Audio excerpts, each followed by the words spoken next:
Magandang hapon po sa ating lahat. Narito ang weather update sa araw ng Sabado, August 10, 2024. Kung makikita po natin dito sa satellite imagery po natin, southwest monsoon pa rin or hanging habagat ang umiiral dito sa kabuuan na Luzon, western section ng Visayas at Mindanao. Dahil dito asahan po natin makakaranas ng maulap na papawirin na may mga kalat-kalat na pag-ulan dito sa may Ilocos Region, Zambales, Bataan, Occidental Mindoro, pati na rin dito sa may Palawan.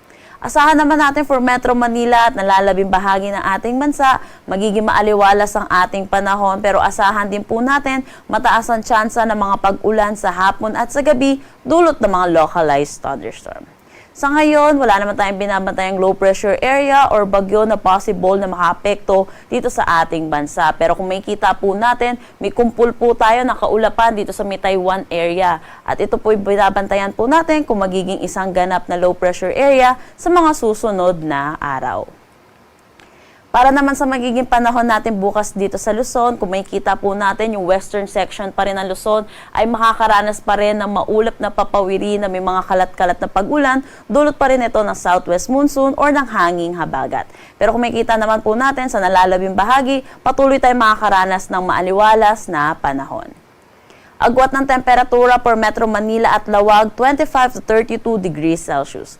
For Tugigaraw, asahan natin ng 25 to 34 degrees Celsius. Baguio, 17 to 23 degrees Celsius. For Tagaytay, asahan natin ng 24 to 31 degrees Celsius. At Legazpi, 25 to 33 degrees Celsius.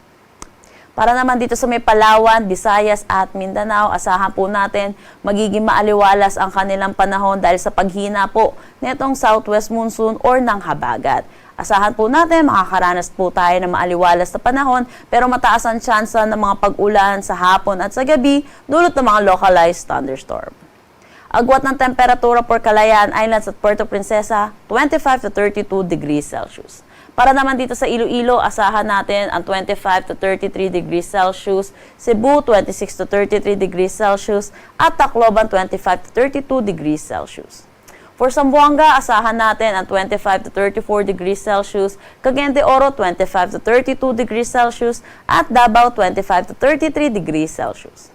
Wala naman tayong nakataas na anumang gale warning sa anumang seaboards ng ating bansa.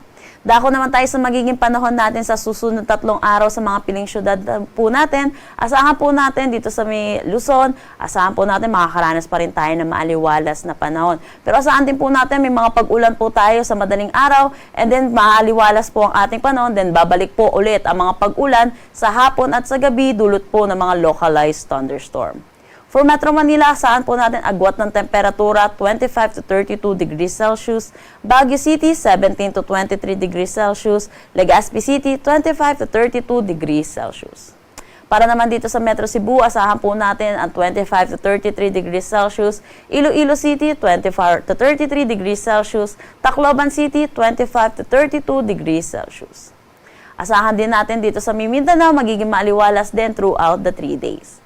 Agwat ng temperatura for Metro Davao 25 to 33 degrees Celsius, Cagayan de Oro 25 to 33 degrees Celsius, Zamboanga City 25 to 33 degrees Celsius. Ang sunset mamaya ay 6:21 PM at ang sunrise bukas ay 5:41 AM. Para sa karagdagang impormasyon, bisitahin ang aming mga social media pages at ang aming website pag-asa.dost.gov.ph. At yan po muna ang latest dito sa Pag-asa Weather Forecasting Center. Chanel Dominguez po at magandang hapon.